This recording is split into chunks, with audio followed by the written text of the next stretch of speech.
अब हम आपका चैप्टर 11 डिस्कस करेंगे। Okay, the national movement 1872 1947।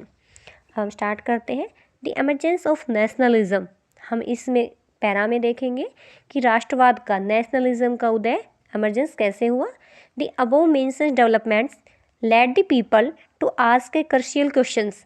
अभी हमने इससे पहले जो देखे थे मेंस क्वेश्चंस वहाँ पे दे रखे थे, तो जितने भी इसमें डेवलपमेंट्स चेंजमेंट आए, led the people to ask a crucial questions, जो लोग हैं उनको एक अहम क्वेश्चंस के बारे में सोचने के लिए उनको विवश कर दिया। What is this country of India, यह देश क्या है, and for whom it is meant, और किसके लिए है। The answer that gradually among was, धीरे धीरे इसका जवाब, ग्रेजुअली धीरे धीरे इसका जवाब सामने आया, आंसर आया। India was the people of India, कि भारत का मतलब यहाँ की जनता, Bharat. All the people irrespective of class, colour, caste, creed, language और जेंडर, यहाँ रहने वाले किसी भी क्लास, वर्ग के लोग, कलर रंग के, कास्ट जाति, क्रीड कोई भी धर्म पंथ के, लैंग्वेज भाषा और जेंडर वाले लोगों का घर है Bharat. And the country, it's resources and systems were meant for all of them, और यह देश और इसके सारे रिसोर्सेज, संसाधन और इसके सारे सिस्टम्स, व्यवस्था उन सभी लोगों के लिए है। With this answer came the awareness that the British were exercising control over the resources of India. With the answer came, इसी आंसर के साथ साथ यह भी लोगों को अवेयरनेस हुई, इस चीज़ की जागरूकता आई कि जो ब्रिटिश है were exercising control over the resources of India, कि अंग्रेज भारत के सभी रिसोर्सेज पर and the lives of its people, और यहाँ के लोगों की लाइफ पर कंट्रोल करना चाहते हैं, कंट्रोल जमाए हुए हैं। And until this control was ended, India could not be for Indians, जब तक इस कंट्रोल को एंड नहीं किया जाता, भारत यहाँ के लोगों का, भारतीयों का नहीं हो सकता। ये अवेयरनेस उनमें आ गई, इंडियंस में धीरे धीरे।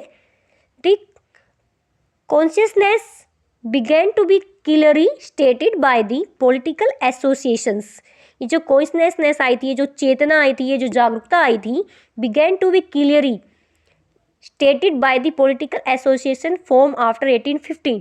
1850 के बाद जितने भी पॉलिटिकल एसोसिएशंस, राजनीतिक जो संगठन बने, उनमें क्लियरली स्टेटेड, ये बात साफ दिखाई देने लगी थी, ये जो जागरूकता, specially those that came into being in the 1870s and 1880s। 1870 और 1880 के टाइम पे जितने भी पॉलिटिकल एसोसिएशंस बने, वो सब इस बात से अवेयर थे। और ये और भी क्या हो गई, उनमें most of these were led by English educated professionals such as lawyers, और ये जितने भी संगठन बन रहे थे, पॉलिटिकल एसोसिएशंस बन रहे थे 1870 और 1880s के बीच, उनमें मोस्ट ऑफ लीडर्स कौन थे, लीडर्स थे English educated professionals such as lawyers, जो इसमें ज़्यादातर वो लीडर्स थे जो अंग्रेज थे और एजुकेटेड, शिक्षित थे, प्रोफेशनल्स थे, वो पेशेवर थे, उनके हाथों में उनकी थी जितनी भी ये एसोसिएशंस थी, जिनका हम नाम नीचे देखते हैं। Such the more important ones were the Poona Sarvajanik Sabha, the Indian association, the Madras Mahajan Sabha, the Bombay presidency association, and of course the Indian national Congress. ये सभी नाम एसोसिएशंस के, आपको इनको अंडरलाइन कर लेना है। आगे देखिए, note the name Poona Sarvajanik सभा। अब आप पूना सार्वजनिक सभा का नेम नोट करेंगे, ठीक है। तो पूना सार्वजनिक सभा जो है, द लिटरल मीनिंग और सार्वजनिक, सार्वजनिक का मतलब क्या होता है, इज और फॉर ऑल द पीपल। सार्वजनिक का मतलब होता है सभी लोगों का, सबके लिए, सर्व ऑल जनिक ऑफ द पीपल। दो many of these associations function in specific parts of the country, हालांकि जो ये एसोसिएशंस है ये स्पेसिफिक पार्ट्स में काम कर रही थी, कंट्री के अलग अलग पार्ट्स में, स्पेसिफिक पार्ट्स में ये काम कर रही थी। Their goals were stated as the goals of all the people of India, but इन्होंने कहा कि इनके जो गोल्स हैं वो पूरे इंडिया के लोगों के गोल्स हैं, ठीक है। इनका जो लक्ष्य है वो पूरे देश के लोगों के लिए है, ठीक है। भारत के सभी लोगों का लक्ष्य ये बताते थे उनको, अपने गोल्स को। Not those of any one region, community और क्लास, उनके जो ऑब्जेक्टिव, उनके जो गोल्स हैं वो किसी स्पेशल रीजन के लिए, किसी स्पेशल एरिया के लिए, या फिर स्पेशल किसी कम्युनिटी समुदाय के लिए और क्लास या किसी वर्ग के लिए नहीं है।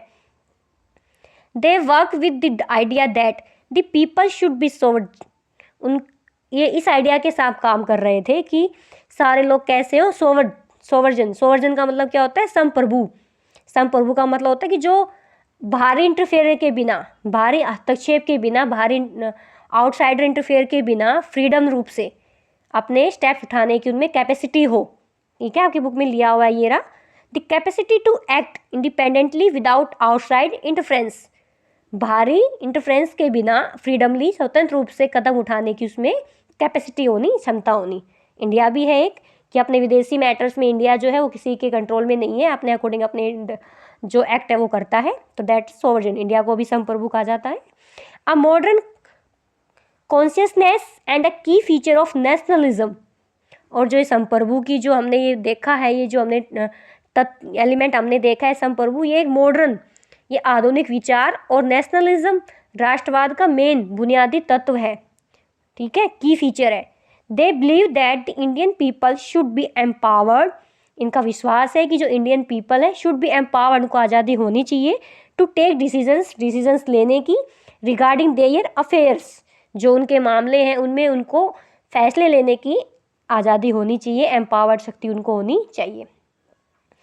दी dissatisfaction with British rule intensified in the 1870s and 1880s। 1870 और 1880 के टाइमिंग में जो ब्रिटिश शासन है, ब्रिटिश रूल है, उसके प्रति डिससैटिस्फैक्शन, असंतोष और ज़्यादा गहरा होता जा रहा था। द आर्म्स एक्ट, इसको अंडरलाइन करें, वॉज पास इन 1878 एंड 1878 में आर्म्स एक्ट पास किया गया। This allowing Indians from possessing arms. इस एक्ट के अकॉर्डिंग क्या हुआ? इस एक्ट के अकॉर्डिंग इंडियंस को, भारतीयों को डिसअलाउ कर दिया गया, मना कर दिया गया आर्म्स, हथियार रखने से। इट मीन्स उनको हथियार रखने का जो उनका राइट था वो उनसे छीन लिया गया, according to arms act which was passed in 1878. In the same year it means 1878, the Vernacular Press Act, इसको भी अंडरलाइन करें, was also enacted। Vernacular Press Act भी लाया गया in an effort to silence those who were critical of the government। ये एक effort था। Vernacular press act के अकॉर्डिंग क्या किया गया? वो वर क्रिटिकल ऑफ द गवर्नमेंट, जो गवर्नमेंट के ऊपर क्रिटिसाइज करते हैं या जो कोई लेख लिखते थे गवर्नमेंट के ऊपर, कोई न्यूज़ गवर्नमेंट के ऊपर क्रिटिकल, व्यंग्य करते थे, क्रिटिसाइज करते थे। तो एक एफर्ट था, एक प्रयास था सरकार का कि सरकार की आलोचना करने वालों को साइलेंस, चुप कराया जा सके। The act allowed the government, इस एक्ट के अकॉर्डिंग गवर्नमेंट को ये पावर दी गई to confiscate the assets of newspapers. Confiscate होता है जब्त करना, एसेट्स ऑफ न्यूज़पेपर्स, न्यूज़पेपर्स की संपत्ति को, एसेट हो गया संपत्ति, न्यूज़पेपर्स की संपत्ति को, इंक्लूडिंग देयर प्रिंटिंग प्रेस, कि जिसका न्यूज़पेपर है उसकी एसेट, उसकी संपत्ति को जब्त कर लिया जाए, इंक्लूडिंग देयर प्रिंटिंग प्रेस, उनकी प्रिंटिंग प्रेस के साथ साथ। If the newspapers publish anything that was found objectionable, अगर न्यूज़पेपर में ऐसा कुछ पाया गया है, ऐसा उन्होंने कुछ पब्लिश किया है जो कि ऑब्जेक्शनेबल है, इट मीन्स जिसने सरकार की आलोचना की है, सरकार के खिलाफ कुछ ऐसा है आपत्तिजनक, तो उसकी प्रिंटिंग प्रेस और उसकी एसेट, उसकी संपत्ति को जब्त कर सकती थी सरकार। इसको ये पावर दी गई। In 1883 there was a furore over the attempt, furore होता है हंगामा, over the attempt by the government to introduce the Ilbert bill. इसको आप अंडरलाइन करें। 1883 में गवर्नमेंट ने एक इल्बर्ट बिल को अटेम्प्ट करने का, लागू करने का प्रयास किया। The bill provided for the trial of British और यूरोपियन पर्सन्स बाय इंडियंस। ये बिल सबसे इम्पोर्टेंट था इंडियंस के लिए। इस बिल के अकॉर्डिंग इसमें यह प्रावधान किया गया था कि इंडियन जस्टिस, भारतीय जो न्यायाधीश हैं वो ब्रिटिश और यूरोपियन पर्सन्स, व्यक्तियों पर मुकदमे चला सकते हैं। इट मीन्स भारतीय इंडियन जस्टिस को पावर दी गई इसके अकॉर्डिंग कि वो ब्रिटिश और यूरोपियन पर्सन्स पर मुकदमे, ट्रायल चला सकते थे। एंड शॉर्ट इक्वेलिटी, इससे इक्वेलिटी को दिखाया गया बिटवीन ब्रिटिश एंड इंडियन जजेस इन दी कंट्री, ताकि भारत में काम करने वाले अंग्रेज और जो भारतीय जजेस हैं उनके बीच में इक्वलिटी इस्टेब्लिश की जा सके, शोध स्थापित की जा सके। अच्छा प्रयास था ये। But when white opposition it means अंग्रेज, ब्रिटिशर्स, ओपोजिशन विरोध किया उन्हें, फोर्स दी गवर्नमेंट के ऊपर फोर्स डाला, बल डाला, टू विड्रॉ द बिल, कि इस बिल को वापस ले लिया जाए। इंडियंस वर अनरेग्ड, इससे इंडियंस को गुस्सा आया, इंडियंस ने इसका विरोध किया, अनरेग्ड गुस्सा आया, विरोध किया। The event highlighted the racial attitudes, इस इवेंट की वजह से जो वाइट पर्सन्स ने, जो ब्रिटिशर्स ने इस बिल को वापस करवाया, तो इस रेशियल एटीट्यूड की वजह से ऑफ द ब्रिटिशर्स के इन इंडिया में हाईलाइटेड हो गया ये। इट मीन्स इट घटना से भारत के लोगों को अंग्रेजों के असली एटीट्यूड रेशियल के बारे में पता चला कि उनका क्या मेन मोटो है। The need for an all India organisations of educated Indians had been felt since 1880 के आसपास।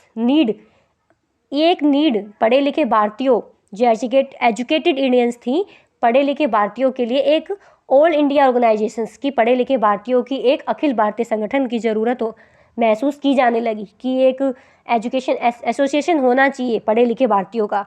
1880 के आसपास ये नीड फिल होने लगी। But the Ilbert bill controversy depend this desire, लेकिन 1883 में जो इल्बर्ट बिल आया तो उसके विरोध ने इस इच्छा को कि ऑल इंडिया ऑर्गेनाइजेशन होनी चाहिए और ज़्यादा डीप कर दिया, गहरा कर दिया। The Indian national Congress was establish, underline this line, when 72 delegates from all over the country met at Bombay in December 1885।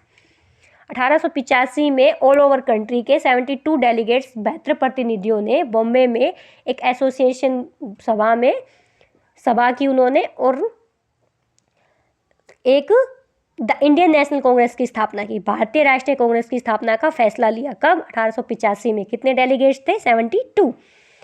The early leadership, अब इसके लीडरशिप नेता कौन कौन थे स्टार्टिंग में? Dada Bhai Naoroji, Firoz Shah Mehta, Badruddin Tyabji, WC Banerjee, Surendranath Banerjee, Romesh Chandra Dutt, S Subramania Iyer, among others, was largely from Bombay and Kolkata. ये सारे leaders थे और ये बॉम्बे और कोलकाता के ही थे। Naoroji a businessman and publicist, settle in London. Publicist होता है जो प्रचारक करता है, ठीक है, आप देखते हो पब्लिसिटी वाले। तो नौरोजी एक बिजनेसमैन भी थे, प्लस में एक पब्लिसिस्ट भी थे जो लंदन में रहते थे। And for a time member of British parliament, और कुछ टाइम के लिए ब्रिटिश पार्लियामेंट के मेंबर भी थे। गाइडेड द यंगर नेशनलिस्ट, इन्होंने जो यंगर युवा राष्ट्रवादी थे उनको गाइड किया, मार्गदर्शन किया। A retired British official A.O. Hume, underline this, also played a part in bringing Indians from the various regions together. सेवानिवृत्त रिटायर्ड A.O. ह्यूम ब्रिटिश अफसर थे, इन्होंने डिफरेंट पार्ट्स, जो अलग अलग क्षेत्र थे, उसमें भारतीयों को टुगेदर, निकट लाने में एक मेन रोल प्ले किया था। वो did the Congress seek to speak for, Congress किसके पक्ष में बोलने का प्रयास कर रही थी? यहाँ पे कुछ लाइनें लिखी हैं न्यूज़पेपर की।